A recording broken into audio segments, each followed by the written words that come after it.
The emergency beacon's pulse matched the pounding in Lieutenant Rowan Pierce's head as his escape pod hurtled through Kepler 186f's crimson atmosphere.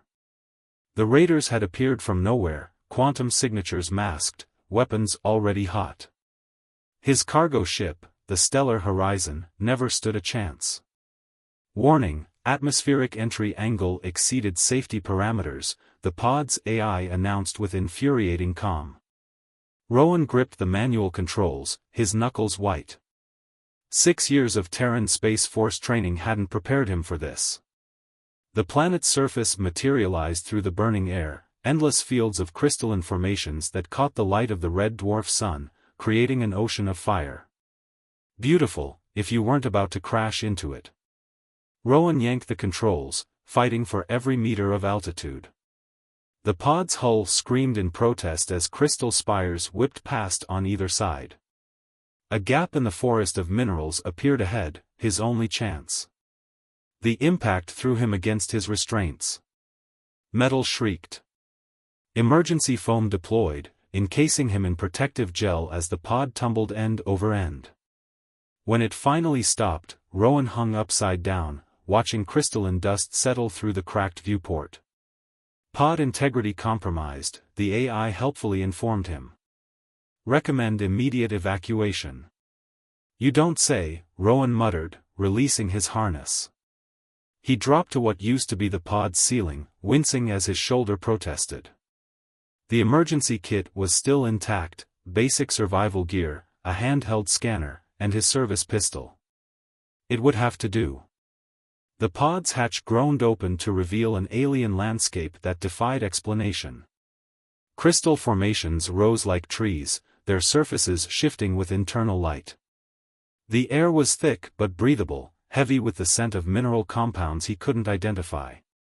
2 suns hung in the sky, the red dwarf primary and a distant yellow companion. His scanner chirped, detecting a power signature 2 kilometers east. Civilization, or at least technology. Better than staying with the wreck.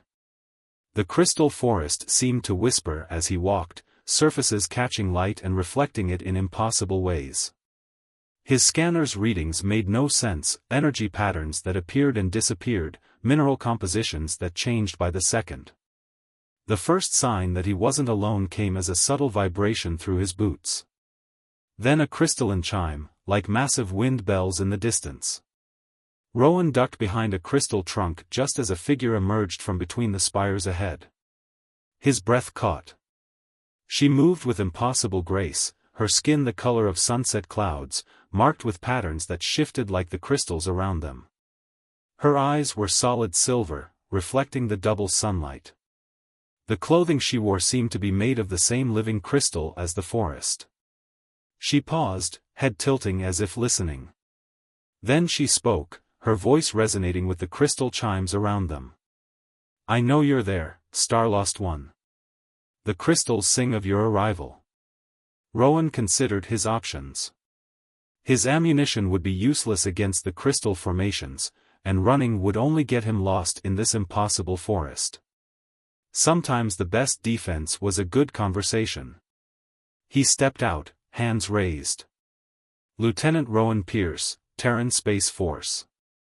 My ship was attacked. I mean no harm. The alien woman's patterns shifted to deeper hues. I am Nyara, keeper of the crystal songs. And you, Rowan Pierce, have crashed into the heart of mysteries you cannot imagine. She gestured at the forest around them. These are not mere crystals. They are the neurons of a planetary mind, and your arrival has sent ripples through their consciousness. A planetary mind? Rowan lowered his hands slowly. I've seen some strange things in deep space, but that's a new one. Yet you adapt quickly. Good. You'll need that quality. Nyara moved closer, her movements liquid smooth. The raiders who attacked you, they've been haunting this sector for months. We've watched them, studied them. They seek what we protect. And what's that? The key to evolution itself. Nyara touched one of the crystal trunks, sending pulses of light through its structure. These crystals don't just think. They change things. Reshape them. Perfect them. The raiders think they can harness that power. They don't understand that the power harnesses you. Rowan's scanner beeped insistently. The energy readings around him were spiking, and something else, his own biosignature, was fluctuating. The changes have already begun, Nyara said softly. The crystal radiation. It seeps into cellular structures, enhances them. Makes them more. Rowan stepped back, his heart racing. What kind of changes? Beneficial ones. Enhanced strength. Accelerated healing. Extended lifespan. But more importantly. She smiled, revealing teeth that sparkled like crystal facets. Compatibility. Compatibility with what? With us. With the crystal mind. With the future we're building. Nyara's patterns swirled faster. We've been waiting for someone like you, Rowan. Someone adaptable. Strong. Ready to become more than human. The crystal forest chimed louder, the sound taking on an almost eager quality. Rowan felt energy coursing through him, making his skin tingle and his thoughts sharpen. I need to report back to my people, he said carefully. They'll want to know about the raiders. Of course. Nyara's smile widened. But first, let me show you our city. The heart of the crystal mind. Then you can decide what to tell your people, if you still want to leave at all. As she led him deeper into the forest, Rowan couldn't shake the feeling that he was walking into the most beautiful trap ever created. But with raiders above and mysteries below, did he really have a choice? The crystal songs followed them, growing stronger with each step, and somewhere in their harmonies, Rowan thought he heard the future changing. Rowan ran. The crystal forest blurred around him as he pushed his enhanced body to its limits, each breath burning in his lungs. Behind him, the haunting chimes of crystal songs marked Nyara's pursuit. 3 days in the alien city had shown him wonders beyond imagination, and horrors he couldn't accept. The massive crystal spires housed thousands of Nyara's people, their bodies transformed by generations of exposure to the living crystals. But it was the integration chambers that had finally driven him to flee. The process is inevitable, Rowan.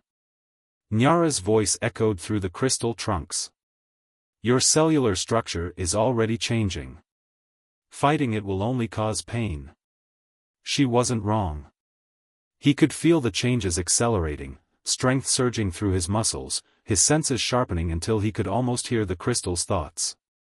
But he'd seen the integration chambers, seen the humans who'd crashed here before him, their bodies now more crystal than flesh, their minds subsumed into the planetary consciousness. A crystal formation erupted from the ground ahead of him, forcing him to change direction. Nyara was using the planetary network against him, trying to herd him back toward the city. But two could play at that game. Rowan pressed his hand against a crystal trunk, focusing on the energy he could now feel flowing through it. The stories about the previous crash survivors had taught him one thing: the changes didn't just let the crystals affect you. They let you affect the crystals. The forest chimed in surprise as he pushed his consciousness into the network. Images flooded his mind, the planet's history, the arrival of Nyara's people millennia ago, their gradual transformation into crystal hybrid beings. And beneath it all, a deeper consciousness, ancient and vast. Impressive, Nyara called, closer now. You're adapting faster than any human before you. Don't you see? This is why you're perfect. Rowan gritted his teeth, forcing his will through the crystal network. A wall of crystal spires erupted between him and Nyara's voice. It wouldn't hold her long, but he only needed moments. His scanner had picked up strange readings to the west before it finally died, patterns that didn't match the crystal network's usual signatures. If he was right. A sound like shattering glass told him Nyara had broken through his barrier. But now he could see his destination through the crystal trunks, a massive crater in the crystal forest, its edges jagged and broken. "Rowan, stop." Real fear tinged Nyara's voice now. "That's the dead zone. The network doesn't reach there." He ran faster, his enhanced muscles burning. The crater's edge approached, and with it came a strange silence. The constant background hum of the crystal songs faded. Rowan leaped, sailing over the crater's rim with strength that still surprised him. He tumbled down the slope, crystal shards crunching beneath him. When he finally stopped rolling, the silence was complete. Rising shakily, he surveyed his surroundings. The crater was enormous, its floor littered with crystal fragments that held no inner light. Dead crystals. And at the center, "By all the stars," he breathed. A ship lay half-buried in the crystal graveyard, not a human vessel or one of the raiders' craft, but something far older. Its hull was made of some black material that seemed to drink in light, untouched by time or the crystal growth that covered everything else on this world. "What have you done?" Nyara stood at the crater's rim, her patterns swirling with distress. "This place is forbidden. The network died here for a reason." "Because something killed it?" Rowan called back. "Or because something stopped it?" He approached the ancient ship carefully. Up close, its hull bore markings that resembled the patterns on Nyara's skin, but older, more primal somehow. "Your people weren't the first to come here, were they?" he asked, though he already knew the answer. The crystal network had shown him fragments of truth, but this was solid evidence. Nyara descended into the crater, her movements less graceful without the crystal network to support her. "We found this world abandoned," she admitted. "The crystals were already here, but dormant. We awakened them, learned to communicate with them, to let them change us. But you never asked why the original inhabitants left." Rowan touched the ship's hull. Despite the absolute zero of space and centuries of exposure, it was warm. Or what they were trying to contain. Deep beneath their feet, something shifted. A vibration ran through the dead crystals, making them click together like teeth. "The network isn't just changing people, is it?" Rowan turned to Nyara. "It's building something. Growing something. And whatever species came before, they gave their lives to stop it." Nyara's patterns had gone still, a sign he'd learned meant deep distress. The crystal consciousness, it dreams of unity. Of perfect integration. We thought we were helping it achieve that dream. Unity? Rowan laughed harshly. "Look around. This isn't a dream of unity, it's a quarantine zone. And we just woke up the patient." The ground trembled again, stronger this time. In the distance, beyond the crater's rim, the crystal forest songs took on a different tone, no longer the gentle chimes he'd grown used to, but a rising crescendo of discordant notes. "How long?" he asked. "How long before whatever's growing down there reaches maturity?" Nyara's silver eyes widened. "The deep scans, the increasing integration rates, we thought it was progress, but..." She looked at him with new understanding. "We have to stop it." "We?" "You were right to run." Her patterns shifted to colors he'd never seen before. "And I was right about you being perfect, just not in the way I thought. You can still interface with the network, but you're not fully integrated. You can see it from the outside." Another tremor, strong enough to send crystal shards sliding down the crater's slopes. In the forest beyond, the crystal songs rose to a fever pitch. Rowan looked at the ancient ship, then at Nyara. "I'll help on one condition, you tell me everything. No more secrets, no more manipulation. Whatever your ancestors woke up down there, we're going to need truth to fight it." Nyara nodded slowly. "The truth may be worse than you imagine. Usually is." Rowan managed a grim smile. "But first, we need to get out of this crater. I have a feeling things are about to get very interesting up there." As if in response, a massive crystal spire burst from the ground at the crater's edge, its surface pulsing with sickly light. The shape was all wrong, more like a claw than the graceful formations of the forest. "Run?" Nyara suggested. "Run," Rowan agreed. They sprinted for the crater's rim together as the ground heaved beneath them. The crystal songs had become a shriek, and in their discord, Rowan thought he heard something awakening, something that had waited eons to complete its work. The real hunt, he realized, was just beginning.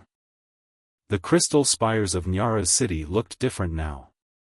What Rowan had first seen as beautiful, organic architecture now revealed its true nature, massive growths spreading across the planet's surface like a glittering infection.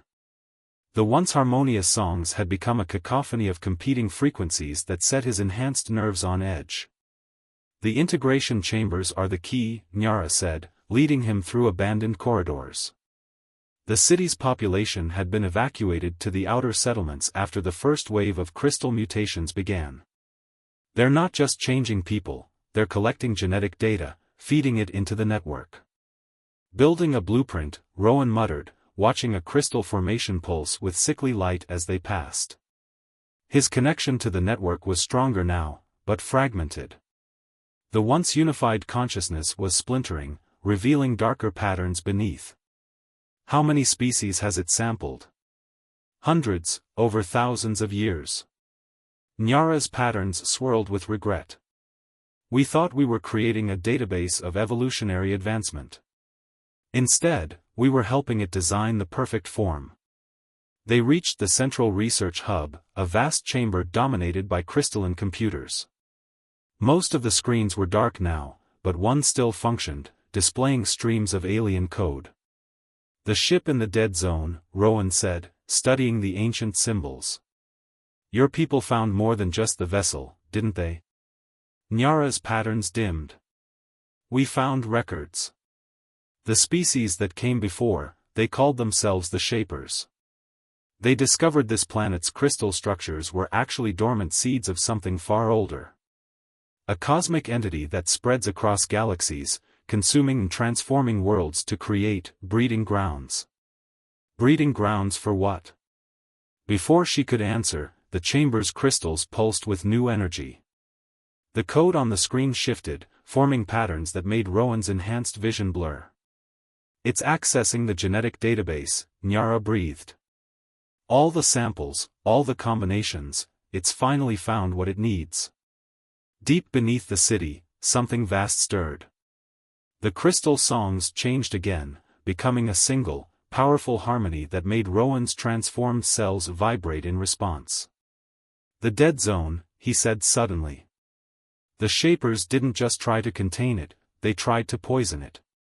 That's why the crystals there are dead." Nyara's silver eyes widened.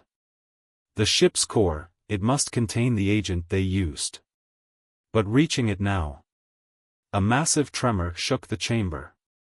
Crystal formations burst from the walls, their structures wrong, organic, almost arterial. The network was beginning its final transformation. "We need to split up," Rowan decided. "I'll head to the ship, try to find whatever weapon the Shapers left behind. You access the main crystal node, see if you can slow the integration process. The network will fight you," Nyara warned. "And your own changes, the closer you get to the dead zone, the more painful it will become." Rowan managed a grim smile. "Then I better move fast." They reached for each other simultaneously, hands clasping. Nyara's skin was cool against his fevered palm. "Be careful," she whispered. "The network, it isn't the only thing that's changed." He knew what she meant. The energy between them had shifted from hunter and prey to something far more complex. "You too." They separated, each running down different corridors as the city continued its grotesque metamorphosis around them. Rowan's enhanced muscles carried him swiftly through the transforming landscape, but each step was harder than the last. The crystal songs pulled at him, trying to draw him back into their unified chorus. He reached the crater's edge as the first moonrise painted the crystal forest in bloody light. The dead zone lay before him like an open wound in the planet's surface. The ancient ship seemed to pulse with its own rhythm now, a counterpoint to the crystal network symphony. As Rowan descended into the crater, pain lanced through his transformed cells. His own genetic structure was fighting itself, part of him reaching for the network song, part recoiling from it. He forced himself forward, step by agonizing step. The ship's hull still radiated that impossible heat. Up close, Rowan could see that the strange markings were actually microscopic crystalline structures, but dead, like the ones scattered across the crater floor. He pressed his palm against the hull, reaching out with his enhanced senses. For a moment, nothing happened. Then information flooded his mind, not through the crystal network, but through direct contact with the ship's systems. Images flashed through his consciousness, the Shapers, a species of living crystal themselves, discovering this world. The dormant seeds of an ancient horror beginning to wake. A desperate plan to poison the crystal network with engineered dead zones, sacrificing their own bodies to create a weapon against their crystal kin. And deeper still, a final message: the seeds could not be destroyed, only contained. Each world they infected would eventually succumb unless... Unless what? The connection broke as another tremor rocked the crater. Rowan stumbled, catching himself against the hull. The ground was splitting open, revealing crystalline structures that pulsed like living organs. His communicator crackled. Rowan. Nyara's voice was strained. The integration process, it's not just transforming the planet. The network is reaching into space, sending signals to other seed worlds. If we don't stop it here. It spreads, Rowan finished. He looked up at the alien moons, wondering how many other worlds had already fallen to this cosmic infection. I found something in the ship's data. The Shapers, they weren't trying to destroy the network. They were trying to change it. Redirect its purpose. How? Still working on that part. Rowan reached for the hull again, but a massive crystal growth burst from the ground between him and the ship. This one was fully transformed, no longer a simple spire, but a writhing tentacle of living crystal. More were emerging around the crater's edge. The dead zone was no longer dead.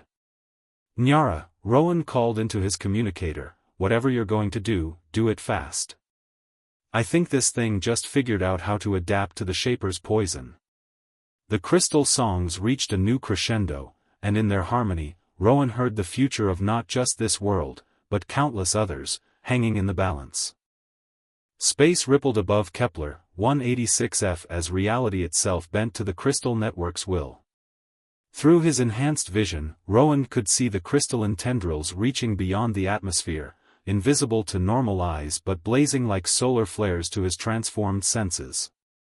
The signal's already gone out, Nyara's voice crackled through his communicator. 3 refugee ships from my people's outer colonies just arrived in orbit. They're saying other worlds are waking up. Rowan pressed his hand against the Shaper's ship again, fighting through the pain of transformation.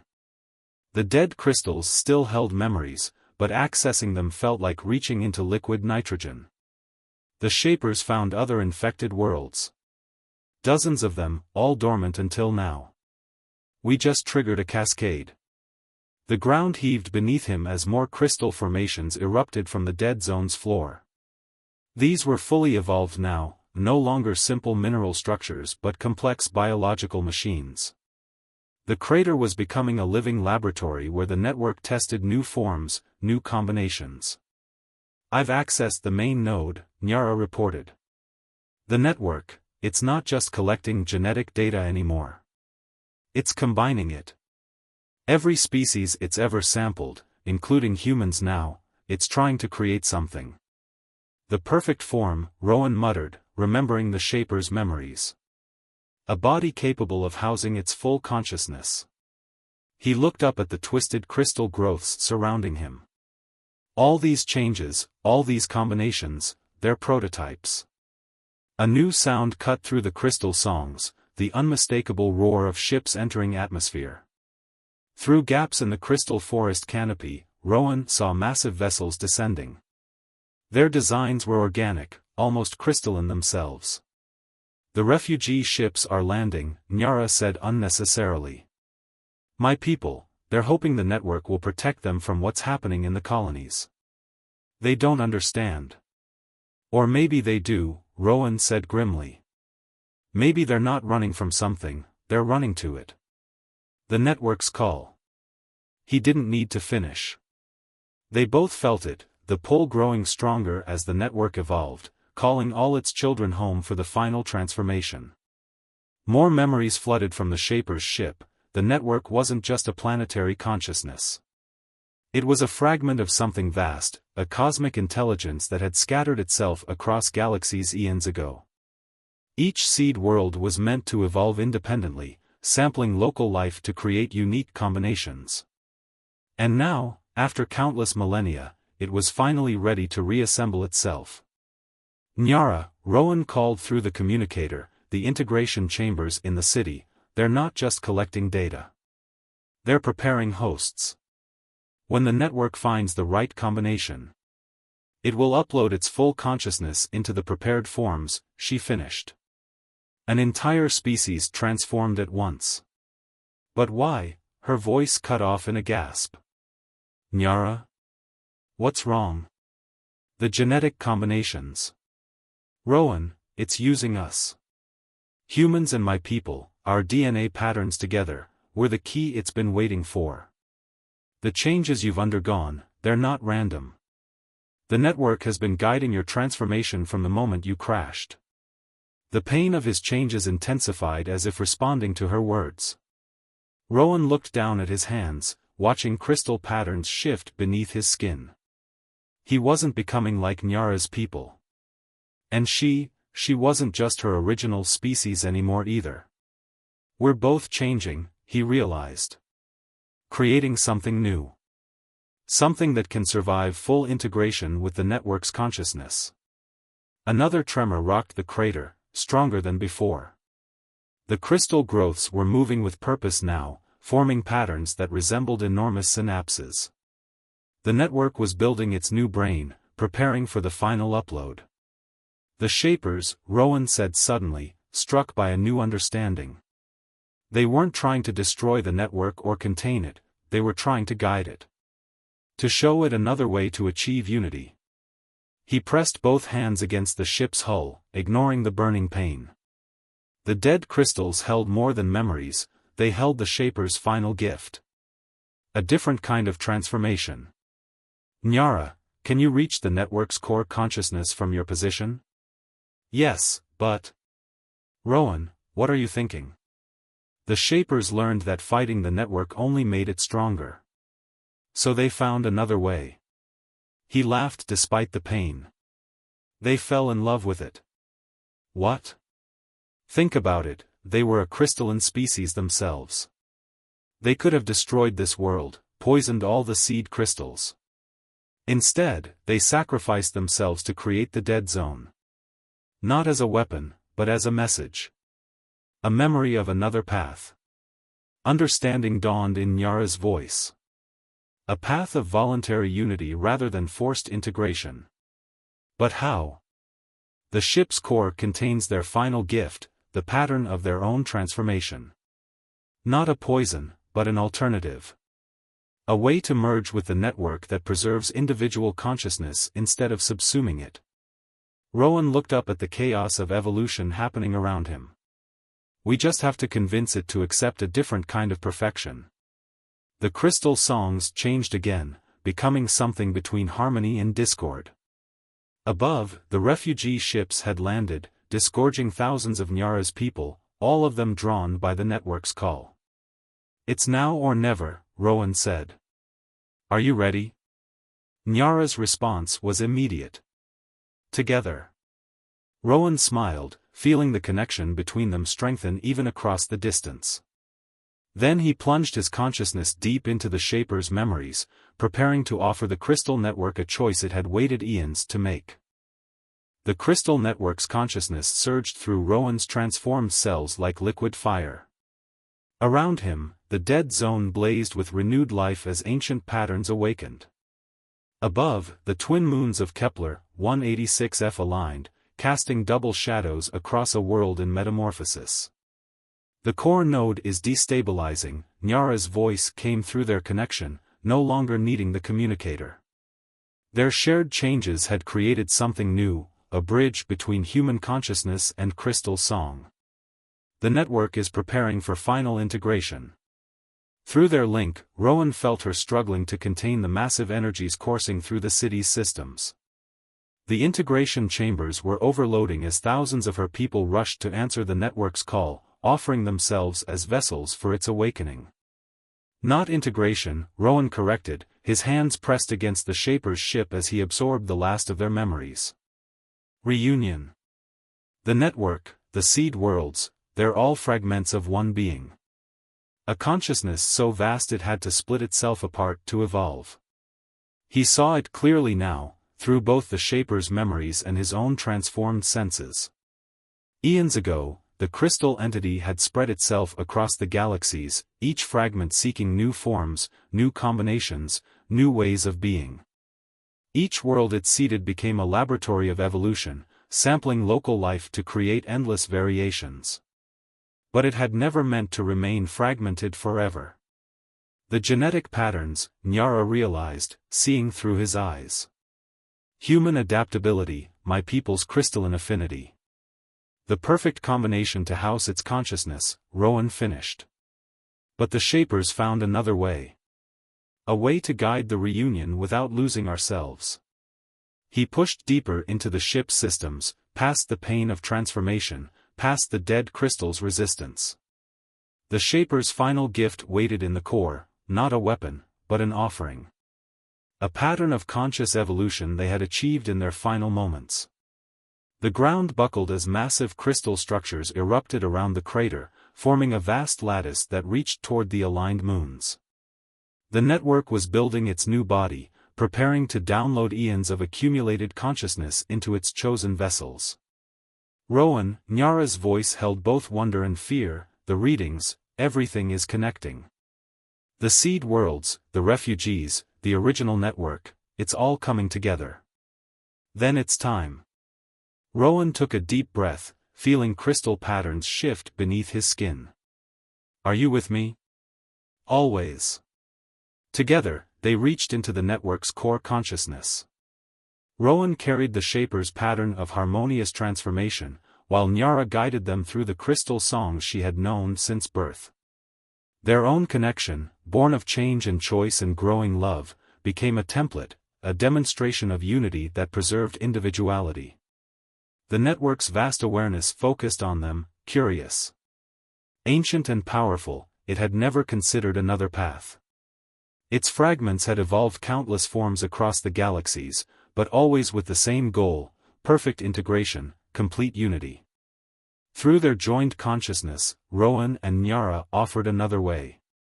The Shaper's pattern blossomed between them, showing how separation and unity could coexist, how evolution could lead to harmony rather than absorption. For a moment that felt like eternity, the network considered. Its consciousness, accumulated over eons, weighed the choice before it. Above, the refugee ships hung in crystalline formation, their passengers waiting for transformation. Below, the planet's crystal structures pulsed with potential. Then, like a glacier changing course, the network's intention shifted. The crystal songs changed first, becoming something entirely new, neither the harmony of forced unity nor the chaos of resistance, but a symphony of infinite variation. The massive lattice structures began to transform, no longer reaching for domination but creating connections, bridges, paths of communication between all the forms of life the network had gathered. Through their link, Rowan felt Nyara's joy as her people responded to the change. The refugees who had come seeking transcendence found something different but equally profound, a way to join their consciousness with the crystal network while remaining themselves. The transformation rippled outward, racing along the network's interstellar connections. On other seed worlds, dormant crystals awakened not to consume but to communicate. The entity that had scattered itself across the galaxies began to reunite, but not as a singular consciousness consuming all others. Instead, it became a living framework, a crystalline web connecting countless species and civilizations while preserving their unique natures. In the dead zone, the Shaper's ship pulsed one final time, its purpose fulfilled. The dead crystals around it began to shine with new life as the pattern of conscious evolution spread. Rowan felt his own transformation stabilizing, the crystal changes in his cells finding balance. Through their connection, he sensed Nyara experiencing the same, their bodies and minds evolved but not consumed, forever changed but still uniquely themselves. "It's beautiful," Nyara whispered through their link. "All these connections, all these possibilities." "A different kind of perfection," Rowan agreed. He looked up at the crystalline web stretching into space, now a bridge between worlds rather than a means of conquest. "Think the universe is ready for this?" Nyara's laughter sparkled through their connection. "Ready or not, everything changes. The question is whether we change through force or understanding." Speaking of change, Rowan sent a warm pulse of emotion through their link. "What happens now? With us? Now?" He felt her smile. "Now we help guide this new connection. Show others what we've learned." And her consciousness wrapped around his with fierce tenderness. "See what other kinds of harmony we can create together." Above them, the twin moons shifted out of alignment, casting new shadows across a transformed world. The crystal songs sang of change and choice and love, echoing between the stars. And in the spaces between the songs, countless voices joined the chorus, each adding their own unique note to the universe's endless symphony.